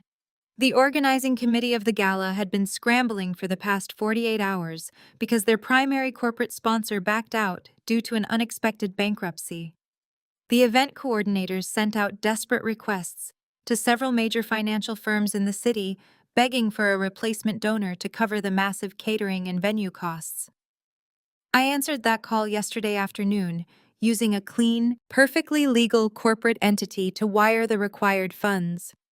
I stared down at the gold-embossed lettering on the card, a cold, triumphant smile spreading across my face. I had been formally invited as the mystery diamond tier sponsor. My parents were about to walk into that extravagant ballroom, expecting to spread their vicious lies and maintain their fake elite status. They had absolutely no idea that the event they were using to save their reputation was now entirely funded and controlled by the daughter they spent their entire lives trying to completely destroy. It was absolutely undeniably perfect. 3 days passed, leading to the highly anticipated Saturday night of the Atlanta Elite Excellence Gala. The grand ballroom of the downtown luxury hotel was a masterclass in opulence and excessive wealth. Crystal chandeliers hung from the vaulted ceilings, casting brilliant light over dozens of tables draped in white silk and decorated with towering floral centerpieces. Waiters in crisp black tuxedos circulated silently through the crowd, carrying silver trays loaded with champagne and expensive caviar. This was the absolute pinnacle of Atlanta high society, a place where reputations were aggressively forged and brutally destroyed in a single evening. Despite their passports being confiscated by federal agents and their son-in-law sitting in a federal holding cell, Marcus and Diane were working the room as if they owned the entire building. They completely ignored the catastrophic reality of their impending criminal indictments, focusing all their energy on maintaining their fragile, fabricated social image. Diane glided across the ballroom floor in her emerald green dress, clutching a crystal champagne flute with trembling, manicured fingers. Marcus stood near the center ice sculpture laughing loudly at a joke made by a prominent local judge, his rented tuxedo masking the profound financial ruin that was about to completely swallow him whole. They were actively engaged in a vicious, highly calculated campaign of psychological warfare. I had stationed my private security team around the perimeter of the ballroom, and the audio feeds they discreetly monitored were absolutely sickening. Marcus and Diane were systematically pulling wealthy socialites, local politicians, and influential charity board members aside to spin a horrific, entirely fabricated narrative. "It is just a tragedy," I heard my mother whisper to a group of wealthy doctors' wives, dabbing her dry eyes with a silk handkerchief. "Our daughter Kiara has suffered a complete and total mental breakdown. The stress of being a single woman at her age finally caused her to snap. She has completely lost her grip on reality." Marcus chimed in right on cue, shaking his head with a perfectly practiced look of paternal sorrow. She became incredibly jealous of her sister Sienna's beautiful marriage to Bradley. In a fit of sheer delusional rage, Kiara fabricated a series of complex financial lies to ruin her sister's happiness. Now she is trying to manipulate the legal system to steal my elderly mother's estate. We are just praying she gets the psychiatric help she so desperately needs before she destroys herself completely. The elite society gossips eagerly devoured every word of this toxic fiction. Whispers echoed through the ballroom, traveling from table to table, like a rapid, malicious virus. Women behind feathered fans and men holding expensive cigars pointed discreetly toward my parents, offering them sympathetic nods and murmurs of support. This was the exact same social circle that had shunned me for my entire adult life. At every previous gala, these people had looked down their noses at me for choosing a career in forensic accounting over marrying a wealthy, prominent man. They had always treated me as the awkward, unremarkable background character in my parents' flashy social performance. Marcus and Diane knew this perfectly well. They were weaponizing my historical status as the family outcast, using the crowd's pre-existing prejudice to instantly validate their disgusting, self-serving lies. Sienna was sitting at a VIP table near the front stage, drinking her third glass of champagne and nodding as people offered their fake condolences for her supposedly traveling husband. They were all playing their parts flawlessly, convinced that if they just repeated the lie enough times, the federal authorities would magically disappear. They honestly believed they had successfully controlled the narrative, securing their untouchable status within the elite community. The event coordinator stepped up to the main podium, tapping the microphone to signal the beginning of the formal presentations. The loud chatter in the ballroom slowly settled down into a quiet, respectful hum as the guests took their assigned seats. Marcus pulled out a chair for Diane, puffing out his chest with sheer, unadulterated arrogance. He looked around the room, making confident eye contact with the city's most powerful figures, entirely certain his reputation was permanently secured. He thought he had outsmarted me. He thought he had won. But he had absolutely no idea what was waiting for him on the other side of the heavy oak doors at the back of the grand ballroom. The event coordinator smiled warmly at the crowd, adjusting his microphone stand. "Ladies and gentlemen, before we begin our charity auction, we have a very special introduction to make. Tonight's extravagant event was made possible by the incredible generosity of a brand new anonymous benefactor. Please direct your attention to the main entrance and join me in offering a massive, heartfelt round of applause to our exclusive Diamond Tier sponsor. Yanukas. See." The heavy oak doors at the back of the ballroom were suddenly forcefully thrown wide open. The polite, scattered applause from the crowd immediately died in their throats. The whispered gossip instantly turned into loud collective gasps of pure, unadulterated shock. I walked into the grand ballroom. I was not wearing the conservative, dark business suits they were accustomed to seeing me in. I was wearing a stunning, custom-tailored, floor-length crimson gown that hugged every curve perfectly, projecting an aura of absolute, undeniable power. My hair was styled flawlessly, and my posture was as rigid and commanding as a diamond. But I was not walking alone. My hands were resting firmly on the handles of a polished leather-bound wheelchair. Sitting in that wheelchair was my grandmother, Evelyn. She was not the frail, confused, dementia-ridden woman my parents had just described to the entire room. She sat perfectly upright, her dark eyes scanning the crowd with the fierce, calculating brilliance of a corporate titan. She was draped in a breathtaking, authentic vintage diamond necklace and chandelier earrings that sparkled blindingly under the ballroom lights. We did not hesitate or look away. Together we commanded the room. The silence in the grand ballroom was absolute. You could hear a single crystal champagne glass clink against a silver tray. Hundreds of Atlanta's most elite socialites parted like a massive wave as I pushed my grandmother's leather wheelchair down the center aisle. Whispers began to ripple through the crowd, but they were no longer whispers of pity or malicious gossip about my supposed mental breakdown. They were gasps of pure, unadulterated awe. Grandma Evelyn sat with her head held high, radiating the fierce, untouchable dignity of a woman who had built a massive empire from the ground up. She offered a polite, knowing smile to the wealthy doctors, influential judges, and charity board members we passed, completely destroying the vicious rumor my parents had spread about her having severe dementia. I kept my eyes locked straight ahead, but my peripheral vision caught the exact moment my family realized their catastrophic failure. Marcus, Diane, and Sienna were standing near the VIP tables at the front of the stage. My father's face turned a horrific, sickly shade of gray, looking as though all the air had been violently punched out of his lungs. My mother gripped the edge of a silk-draped table, her knuckles completely white, visibly trembling as her carefully constructed reality disintegrated. Sienna actually covered her mouth with both hands, looking like she was going to be physically sick right there on the polished ballroom floor. They knew they were trapped. The event coordinator standing at the podium quickly recovered from his initial shock. He cleared his throat loudly into the microphone, his voice echoing across the vast, glittering room. Ladies and gentlemen, please join me in welcoming our incredibly generous diamond-tier sponsor, Miss Kiara. A wave of thunderous applause erupted from the crowd. These were the exact same people who had ignored me for 34 years, the same people who had just spent the last hour consuming my parents' toxic lies. Now they were giving me a standing ovation.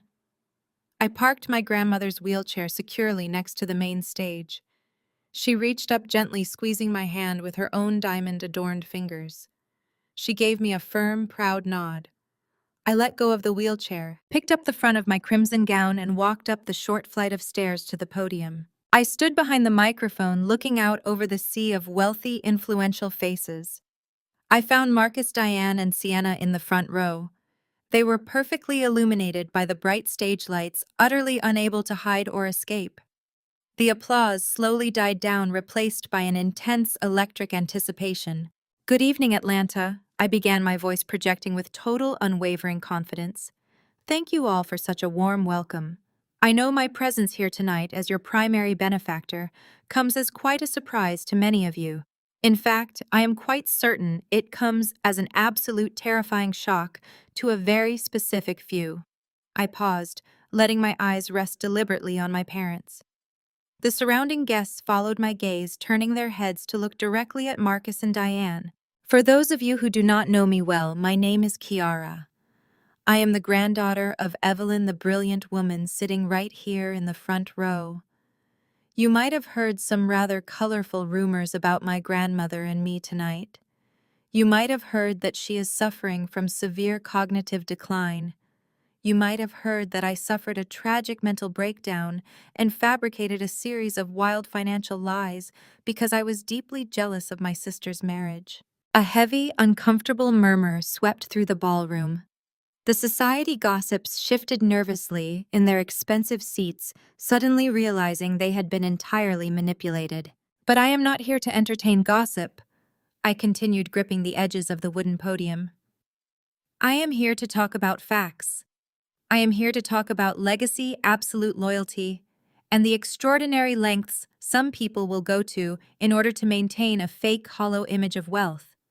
You see, the massive donation that funded this beautiful gala tonight did not come from a corporate bank account. It came directly from the very first legal dividend of an irrevocable trust established by my grandmother. I gestured gracefully toward Evelyn, who smiled brightly at the audience. My grandmother set up that protective trust 6 months ago to secure her lifelong assets. And it is a very good thing she did. Because just 3 days ago, the people who were supposed to love and protect her actually forged her signature on a real estate deed. They bypassed a medical evaluation, declared her incompetent behind her back, and attempted to sell her beautiful estate for $2.5 million to fund a massive, highly illegal Ponzi scheme run by my sister's husband. Loud gasps erupted from the elite crowd. Several prominent charity board members physically took a large step away from Marcus and Diane. My mother let out a small, pathetic whimper, desperately shaking her head, as if she could magically deny the truth being broadcast to the entire city. My father looked like a cornered animal, frantically searching the room for a friendly face, but finding absolutely zero sympathy. They tried to steal her home, I said, my voice rising in volume and power, commanding every single ounce of attention in that massive room. They tried to strip her of her civil rights simply because they wanted to buy expensive cars and maintain their country club memberships. They thought they could silence me by threatening to ruin my reputation in this very room. They thought I would cry and surrender to their aggressive emotional bullying tactics forever. I smiled at the crowd. I am a forensic accountant, which means I deal in facts. And tonight, I have a very special presentation of facts for my parents. I raised my hand to signal the audiovisual booth. I raised my ye. The massive digital projector screen behind me flared to life, illuminating the entire stage with a harsh, unforgiving white light. A massive image of the quitclaim deed appeared. The forged signatures of Marcus and Diane were magnified and circled in bright red ink. Below that, a secondary document popped onto the screen. It was the Supreme Court stamped irrevocable trust document, proving definitively that my grandmother was the sole owner and that the deed was an absolute verifiable fraud. Loud murmurs erupted across the ballroom as the city's top lawyers, judges, and real estate moguls leaned in, recognizing the legal gravity of the documents. What you are looking at is the undeniable proof of federal wire fraud, I announced, my voice cutting through the rising tide of shocked whispers. My parents forged this deed yesterday morning to steal $2.5 million from an Atlanta real estate firm. They did this to fund the fake lifestyle they have been parading around this very room for the last decade. I raised my hand again. The screen shifted instantly. The forged deed vanished, replaced by an even more damning set of documents. Color-coded spreadsheets appeared showing the exact offshore routing numbers and the illicit wire transfers Bradley had executed. Beside those spreadsheets was a copy of a formal federal indictment bearing the official seal of the Federal Bureau of Investigation. And this, I continued pacing across the stage, is the financial reality of my sister's husband, Bradley. He is not a prominent wealth manager. He is the architect of a massive Ponzi scheme. That $2.5 million was wired directly to the Cayman Islands to pay off his earliest investors before his empire collapsed. Bradley is not away in London on a business trip tonight. He is currently sitting in a federal holding cell waiting for his arraignment. The reaction from the Atlanta elite was instantaneous. These were individuals who built their entire lives around avoiding public scandal, mitigating financial liability, and protecting their pristine reputations at all costs. To them, associating with federal criminals was a terminal disease. Like the parting of the Red Sea, the wealthy guests standing near Marcus, Diane, and Sienna stepped backward. They pulled their silk gowns and tuxedos away, leaving my family completely isolated in a harsh circle of empty space. People who had been clinking champagne glasses with my father just 10 minutes ago now looked at him with sheer disgust. Women who had praised my mother's dress now turned their backs, whispering furiously behind their hands. The elite society now treated them like a plague. Marcus's face turned a violent shade of purple. The total destruction of his social standing broke him. He lunged forward toward the edge of the stage, shaking his fists in the air, his rented tuxedo jacket bunching awkwardly around his shoulders. "Turn that screen off right now," Marcus bellowed, his voice cracking as he pointed a trembling finger at me. "She is lying to all of you. This is a smear campaign. Do not look at those screens. But no one listened to him. A prominent local judge, the man Marcus tried to impress earlier, looked down his nose at my father and scoffed loudly. The documents have federal case numbers on them, Marcus. You are a complete disgrace. Diane let out a pathetic wail, covering her face with her hands as she collapsed against the edge of a nearby VIP table. Sienna stood frozen, staring blankly at the massive screen displaying her husband's federal indictment. Her delusional fairy tale was completely dead broadcast for the entire city to witness. I looked down at them from the podium, feeling absolutely no pity. They had spent my entire life trying to make me feel small and worthless. They had mocked my career, drained my college fund, and tried to toss my grandmother onto the street. Now they were the ones shrinking under the harsh spotlight of the truth. You wanted everyone to know the truth about our family tonight, I said, my voice dropping to a low register that commanded the silent ballroom. You wanted to control the narrative. Well, the narrative is officially out of your hands. You are not society elites. You are not wealthy benefactors. You are just desperate, greedy thieves who finally picked a fight with the wrong forensic accountant. Before Marcus could scream another pathetic denial, the heavy oak doors swung open again. The head of the hotel's private security team marched purposefully down the center aisle, flanked by 4 massive security guards. They did not look amused. The guards formed a tight circle around Marcus, Diane, and Sienna. The head of security stepped forward, his face devoid of professional courtesy. He looked Marcus up and down with obvious contempt. Marcus, Diane, and Sienna, the head of security announced, his voice carrying across the hushed ballroom. The organizers of this gala and the management of this hotel have officially revoked your invitations. You are no longer welcome on these premises. I need you to walk toward the exit immediately. Please leave right now before we call the police and have you arrested for trespassing. Diane screamed, a shrill sound that echoed off the crystal chandeliers. Marcus tried to shove past the guards, losing his dignity, but a massive hand clamped down firmly on his shoulder, turning him toward the exit. Sienna sobbed loudly, stumbling in her expensive heels as the guards began marching them out. They were paraded down the long center aisle, screaming and humiliated in front of every single person they had ever wanted to impress. The heavy oak doors slammed shut behind them, sealing their permanent and absolute financial ruin. I watched them disappear, feeling the weight of a lifetime of abuse lifting off my shoulders. Grandma Evelyn squeezed my hand tightly, a proud smile lighting her face. We had finally survived their horrific, disgusting greed, and we had truly won. The aftermath of the elite gala was swifter and far more brutal than any of my relatives could have ever imagined. Federal justice moves with a terrifying mechanical efficiency when the evidence is handed to them on a silver platter. Within 72 hours of our highly public presentation, the grand illusion my family had spent decades meticulously building was reduced to absolute radioactive ash. Bradley did not even attempt to take his case to a trial. His high-powered Wall Street lawyers, realizing the sheer volume of digital proof I had provided to the Federal Bureau of Investigation, strongly advised him to surrender immediately. Facing a staggering array of charges, including massive wire fraud, money laundering, and international tax evasion, the arrogant white knight of our family completely crumbled under the intense pressure. He eagerly accepted a harsh plea deal, signing a comprehensive, full confession to the authorities simply to avoid a guaranteed brutal lifetime sentence behind heavy iron bars. The federal judge hammered him with 10 grueling years in federal lockup without the possibility of early parole.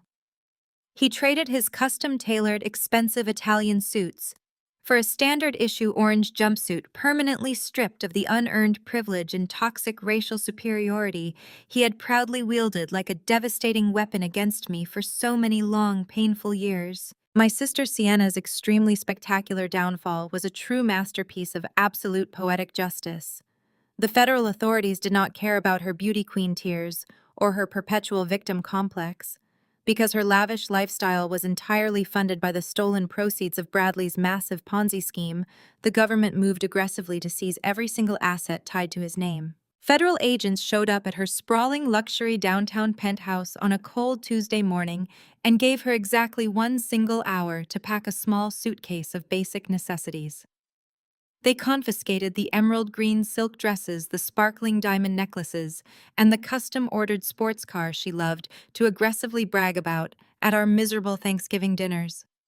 She was left standing outside on the cold concrete sidewalk, with absolutely nothing to her name. Forced to face the brutal, unforgiving reality of the actual working class, she had always maliciously mocked Sienna, quickly discovered she had no marketable skills and no college degree to fall back on. The pampered golden child who once genuinely believed she was destined to rule Atlanta high society was forced to accept a grueling minimum wage job at a local customer service call center. She actually now spends 40 grueling hours a week wearing a cheap plastic headset, getting verbally abused by angry, impatient callers while taking the slow public bus back directly across town to a cramped, noisy room she rents in a truly terrible boarding house. My toxic parents finally faced an equally devastating, entirely permanent reality check. Marcus and Diane narrowly avoided federal prison sentences only because the prosecutors were entirely focused on taking down Bradley's significantly larger criminal enterprise. However, the exorbitant legal fees required to keep them out of a cold concrete jail cell completely eradicated whatever meager financial resources they had left hidden away. The court slapped them both with 5 years of strict federal probation, along with a massive crippling restitution order for their direct role in the attempted real estate fraud against my grandmother. They were officially and permanently blacklisted from every single prestigious country club charity board and elite high society event in the entire state of Georgia. Completely stripped of their fake wealth and their supposedly elite connections, they were legally forced to immediately vacate their rented luxury townhouse. Marcus, the deeply arrogant man who used to loudly boast about playing golf with wealthy mayors and prominent judges, was ultimately reduced to begging for a low-level shift management position at a cheap discount retail store just to meet his stringent probation requirements. He and Diane had to forcibly move into a tiny, deeply run-down apartment in a highly neglected neighborhood on the absolute, desolate outskirts of the city.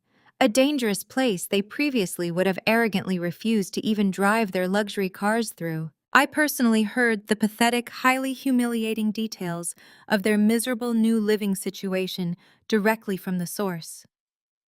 It was late on a rainy Friday afternoon when my personal cell phone vibrated loudly on my desk.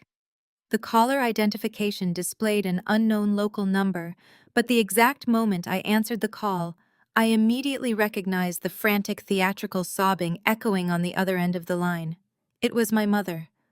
Diane wept hysterically into the receiver, spinning a desperate, miserable tale about how freezing cold their new apartment was, and how their aggressive landlord was threatening to formally evict them by Monday morning. She wailed that she was entirely a genuinely changed woman, that the severe trauma of losing absolutely everything had finally opened her blind eyes to her terrible, abusive parenting. She practically choked on her own salty tears as she desperately begged me to quickly wire her $2,000 just to cover their overdue rent and basic groceries. She desperately promised that if I just stepped up and saved them this one last time, she would finally be a real mother to me. She swore we could start over and build the loving, supportive family I had always wanted since I was a little girl. I simply listened to her absolutely pathetic, manipulative lies in total, unbroken silence. I looked out the massive window of my home office, watching the sunset cast a warm, beautiful golden glow over Grandma Evelyn's magnificent, perfectly preserved estate. I slowly smiled, a very cold, completely victorious smile. "That is a terrible shame," I replied, my voice perfectly calm and completely devoid of any remaining sympathy. "Because I just spent exactly $2,000 upgrading the high-definition security cameras around Grandma's rose garden. Have a very nice life, Diane." I immediately hung up the phone and permanently blocked the number forever. The morning sun broke through the thick canopy of ancient oak trees, casting a warm, golden glow across the expansive veranda of the estate. I sat in a comfortable wicker chair, a steaming mug of black coffee resting on the glass table beside me. The air was incredibly crisp, entirely devoid of the suffocating tension that had plagued my life for 34 years. Across from me, Grandma Evelyn was peacefully sipping her favorite chamomile tea, looking healthier and more vibrant than she had in over a decade. The heavy dark shadow of my toxic family had been completely and permanently eradicated from our daily existence. There were no more unexpected visits, no more demanding phone calls, and no more manipulative guilt trips designed to drain our resources. We were finally free. Evelyn set her porcelain teacup down and closed her eyes, letting the gentle morning breeze brush against her face. She looked at me with a profound sense of quiet pride. We did not need to speak about Marcus, Diane, Sienna, or Bradley. Their names were relics of a past we had successfully buried. I watched a small bluebird land on the wooden railing, reflecting on the absolute poetic justice of their catastrophic downfall. My parents had spent their entire lives desperately chasing the illusion of elite wealth, stepping on anyone who got in their way. Their insatiable, disgusting greed had ultimately been their absolute undoing. They had built a fragile house of cards on a foundation of lies, and the moment they tried to steal from a woman who had survived far worse predators, the wind completely leveled them. They traded their freedom, their dignity, and their luxurious comforts for a miserable, cramped apartment and 5 years of strict federal probation. They had nobody to blame but their own malicious reflections in the mirror. I took a slow sip of my coffee, feeling a profound sense of purpose settling deeply into my bones. Surviving my family's horrific betrayal had fundamentally changed my professional trajectory. I was no longer just a corporate forensic accountant tracking down hidden offshore assets for wealthy, faceless clients. I had witnessed firsthand how easily vulnerable seniors could be targeted, manipulated, and financially destroyed by the very people they trusted the most. The realization that thousands of elderly individuals were facing the exact same nightmare without a fierce advocate to protect them kept me awake at night. I knew I had to take decisive, aggressive action. Using a significant portion of my private firm's recent massive profits, I had just officially opened a brand new, fully staffed financial and legal clinic in the heart of downtown Atlanta. The clinic was not a standard profit-driven corporate office. It was a dedicated, completely free resource center specifically designed for elderly African Americans facing financial abuse from predatory relatives, scam artists, and unethical caretakers. I had hired 2 aggressive pro bono lawyers, a dedicated social worker, and 3 brilliant junior accountants who shared my exact vision. We were building an impenetrable fortress for those who could not fight back themselves. We offered free forensic audits, irrevocable trust setups, and immediate legal intervention for seniors whose bank accounts were being quietly drained by greedy children. It was my ultimate retaliation against the kind of systemic generational financial abuse that my own father had attempted to perpetrate. Every single time we froze a stolen asset or secured a protective conservatorship, I felt another link in my family's toxic generational curse completely shatter. I checked the silver watch on my wrist. It was time to get to work. I kissed my grandmother on the forehead, grabbed my leather briefcase, and drove directly to the new clinic. The reception area was bright, welcoming, and intentionally designed to feel safe. As I walked past the front desk, my assistant nodded toward my private office. A new client was already waiting. I pushed the glass door open and stepped inside. An elderly woman, perhaps in her late 70s, was sitting nervously on the edge of the leather guest chair. She clutched a worn, faded purse tightly to her chest. Her hands were trembling slightly, and her dark eyes were filled with that familiar, heartbreaking mixture of shame and absolute terror. She looked so much like Evelyn had on that terrible morning when we first discovered the fraudulent real estate deed. I knew exactly what she was feeling. I knew the devastating pain of realizing a loved one was stealing your security. I walked around my heavy oak desk, but I did not sit in the large, imposing executive chair. Instead, I pulled up a smaller chair and sat directly across from her, completely removing the intimidating barrier between us. I offered her a warm, reassuring smile, the kind of genuine, steady smile that promised absolute protection and unyielding support. Good morning, Mrs. Washington. I said, my voice incredibly soft, but carrying the weight of a seasoned warrior ready for battle. My name is Kiara. You are completely safe here with us today, and you are not alone anymore. Please take your time and tell me exactly what your nephew has been doing with your pension checks. The elderly woman let out a long, shuddering breath. The tight, terrified grip on her faded purse slowly began to loosen. As she started to speak, the camera slowly pans out, capturing the quiet dignity of the moment. I opened my notepad and clicked my silver pen, ready to systematically dismantle another predator. I had not just saved my grandmother's life and her $2.5 million estate. I had successfully broken a vicious, toxic generational curse and built an unbreakable, fiercely protective empire of my very own. If you have ever stood up to a toxic family, let me know in the comments below. Please hit that like button, subscribe, and join our great community of survivors. Remember, your peace is your ultimate power, and no one is allowed to take it from you.